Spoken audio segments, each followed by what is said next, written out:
दोस्तों आज हमारे पास एक नई बुक आई है रवि पॉकेट बुक्स की तरफ से, इलेक्ट्रिक हाउस वायरिंग एवं घरेलू इलेक्ट्रॉनिक उपकरण रिपेयरिंग। असल में घर पे सबके ही छोटे मोटे इलेक्ट्रॉनिक्स आइटम होते हैं जो आप चाहो तो खुद से भी रिपेयर कर सकते हो। इसलिए मैं एक ऐसी बुक ढूंढ रहा था जो कि मुझे अमेजोन पे मिली रवि पॉकेट बुक्स की तरफ से। काफ़ी डिटेल में चीज़ें दी गई हैं, जैसे gas, geyser, calculator, washing machine, lead lead acid batteries जो ये वाली होती हैं, इलेक्ट्रॉनिक चौक, माइक्रोवेव वगैरह, और बहुत सारे आइटम्स को इसमें तुम रिपेयर करना बहुत ईजिली सीख सकते हो। और काफ़ी डिटेल में चीज़ें बताई गई हैं, जैसे आप पहले ही प्रस्तावना में देखोगे या ये देखोगे कि इसमें टॉपिक क्या क्या है, विद्युत तथा अर्थिंग। अब जैसे विद्युत है, करंट कितने तरीके के होते हैं, डीसी करंट होता है, एसी करंट होता है, डीसी करंट क्या होता है, एसी करंट क्या होता है, किस तरीके से चलता है, क्या कितनी वेव फॉर्म होती है, फिर ये विद्युत का दबाव क्या होता है, वोल्ट क्या होता है, वोट क्या होता है, बहुत डिटेल में बताया गया है यार। अब देखो यहाँ पे दुनिया भर की चीजें इन्होंने मेंशन कर दी, विद्युत का प्रकार, फ्यूज तथा earthing, common electronic wiring, electric wiring के प्रकार, कम्यूट वायरिंग, तार और केबल में अंतर क्या होता है। हमारे लिए तो सब केबल ही है या तार ही है, पर तार और केबल में भी अंतर है। तो इतनी डिटेल में चीजें बताई गई हैं।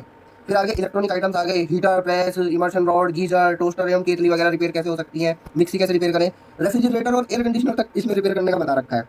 Gas geyser, washing machine, microwave oven, lead acid battery, calculator, simple emergency light, electronic choke वगैरह, मतलब दुनिया भर की चीजें इसमें ऐसी हैं जो आप घर पे ही रिपेयर कर लोगे अगर आपको थोड़ा आइडिया हो गया। अब ये बता दिया जैसे कि इसमें ये वोल्ट मीटर को अगर जोड़ना है किसी वो सर्किट में तो वो किस तरीके से जोड़ा जाएगा, डायग्राम के जरिए बड़ी इजी से समझा दिया। वहीं एम्प मीटर भी बता दिया, क्योंकि एम्प मीटर अलग तरीके से काम करता है। एम्प मीटर को भी उसमें जोड़ के दिखा दिया कि आप जैसे वोल्ट मीटर जोड़ते हैं उस तरीके से अगर एम्प मीटर जोड़ोगे तो खराब हो जाएगा, एम्प मीटर को अलग तरीके से जोड़ना पड़ेगा। फिर ये नॉर्मल एक इन्होंने सर्किट बना के दिखा दिया डायग्राम के थ्रू कि कहीं बैटरी में आपने बैटरी जोड़ दी, बल्ब जोड़ दिया और एक फ्यूज भी लगा दिया और साथ में एक स्विच भी लगा दिया। बहुत छोटा है और इसी बड़े स्केल पे ले जाके आप 100 चीजें कर सकते हो। तो इस तरीके से बहुत डिटेल में इन्होंने चीजें बताई हैं। ये देखिए हर चीज डायग्राम के हिसाब से, जैसे फ्यूज के प्रकार, फ्यूज कितने टाइप के होते हैं, फ्यूज के अंदर क्या क्या होता है, मतलब बहुत डिटेल में चीजें समझाई गई हैं। ये देखिए कितने बारीकी से इन्होंने पूरा फ्यूज का सिस्टम बता दिया अंदर। हालांकि हर इंसान को इतना जानना जरूरी नहीं है, आप बेसिक चीजें भी समझ लोगे। इनफैक्ट ये देखो टूल्स में वॉल पिन हथौड़ा क्या होता है, नॉर्मल हथौड़े में और वॉल पिन हथौड़े में क्या अंतर है, टिट्स कॉलिक मार्क क्या होता है बताओ।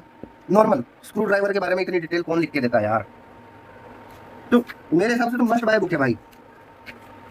हीट सिंक्स के बारे में बता दिया, बताओ। ट्रांसफार्मर बनाने के लिए जो कैपिंग बनती है, हीट सिंक बनती है। अब मुझे बुक बहुत पसंद आई। मार्केट में शायद ही कोई और बुक ऐसी होगी जो इतने डिटेल में दे। अब आपको नॉर्मल घर पे स्विच बोर्ड है तो आप इजीली डायग्राम देख के समझ सकते हो कि उसके कनेक्शन कैसे हो रखे होंगे, कॉम्प्लेक्स से कॉम्प्लेक्स स्विच बोर्ड। ये देखिए पूरे घर के वायरिंग तक बता दी कि अगर आपको घर में वायरिंग करनी है तो आप किस तरीके से कर सकते हो। एक नक्शा बनाया घर का और उसमें वायरिंग तक करके दिखा दी। तो आप चाहो तो अमेजोन पे जाके ये बुक ले सकते हो। अराउंड 150 रुपये के लगभग आपको पड़ेगी। बड़ी अच्छी किताब है और अगर कोई मैकेनिक भाई है तो उसके लिए तो मस्ट बाय है।